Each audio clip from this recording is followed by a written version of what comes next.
আসসালামু আলাইকুম। দেখতেই পাচ্ছেন এটি একটি কার্বোরেটর রানার 80 গাড়ি যেগুলি আছে সেগুলির এটি দেখছেন কতটা ময়লা হয়েছে।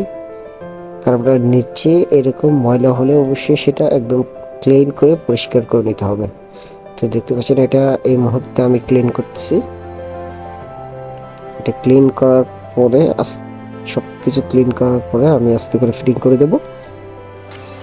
এটা আর কত ময়লা দেখেন এখানে, একদম ভালো করে পরিষ্কার করে নেবো। সেটা পরিষ্কার করে নেওয়ার পরেই এই মুহূর্তে যে ফিনটি আছে, যে ফ্লোট ফিন যাকে বলে, যে ফ্লোট ফিন, সে ফ্লোট ফিনটিকে আমি একদম পরিষ্কার করে নিয়েছি। এখন যে জেট ফিনগুলো আছে সেগুলো পরিষ্কার করে নেব। যে দুটো জেট ফিন আছে, একটা মেন জেট আর একটা হচ্ছে স্লো ফিন। তো দুটো পরিষ্কার করে এখন আমি ফিটিং করে দিচ্ছি। এখন ফ্লোট ফিনটা চেক করে দেখব, এটা কিন্তু এখন ঠিক আছে, কোনো লিকেজ হচ্ছে না। তো এটা কিন্তু একদম ঠিকই আছে, কোনো প্রবলেম নাই। তো এখন আমি ফিটিং করে দিয়েছি, দেখতে পাচ্ছেন।